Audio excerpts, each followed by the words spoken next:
Hyundai entered the Indian market several years ago in 1998.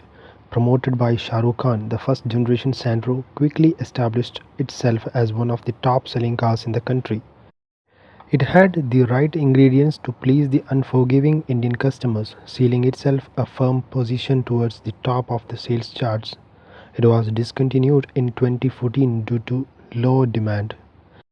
After two generations and a few facelifts later, the Hyundai Santro hung up its boots, making way for the i10, which went on to become yet another huge success story in the Indian hatchback segment. As Hyundai moved the i10 significantly up the market in the subsequent generations, there was once again a Santro-sized hole in the brand's portfolio. The Eon was a flop to say the least. So, the Santro nameplate was brought back from the sabbatical in 2018 with the hope that it will create again the original model magic. Initial months saw decent sales of over 5,000 per month, but as the month passed and competition increased, sales started to decline. In the last few months, sales of Santro have averaged in the region of 2,000 to 2,500 units per month. Less than 4 years after its launch, Hyundai has decided to discontinue the new gen Santro from India. Hyundai Motor is all set to retire the Santro nameplate from the second time owing to slowing demands and a shift in focus towards crossovers. The last unit of the new Santro is said to have rolled out of the Korean automaker's Chennai facility sometime last month. Dealers have been notified to stop taking bookings if they do not have stock. Last few units available at selected dealers till stock lasts.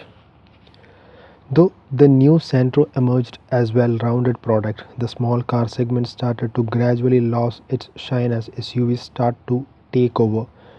In its journey since launch in October 2018 till May 2022, new Santro has clocked cumulative sales of 1.46 lakh units, which is itself is not bad, but for a low margin product, it isn't anything to write home about either.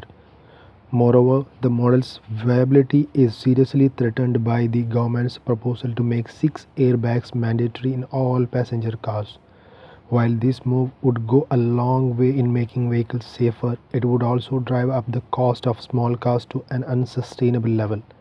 As it is, the rising input costs are already impacting the demand for the once very popular budget cars.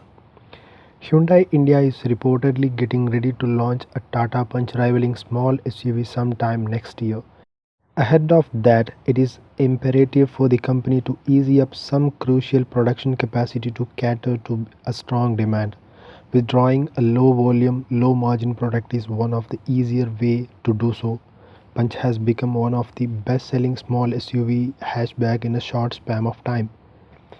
It is generating sales of over 10,000 units per month. Apart from Hyundai, Maruti and Mahindra are also working on launching similar segment cars. The production halt of Santro comes just a few days after Hyundai pulled the plug on the low volume model like Accent Prime, Aura and i10 Neos diesel. As periodic prices rise become inevitable, more and more small cars from various OEMs are expected to meet a similar fate. Unfortunately, such a scenario would mean most cars which manage to survive will be out of reach for the average lower middle class audience, and that will be a shame.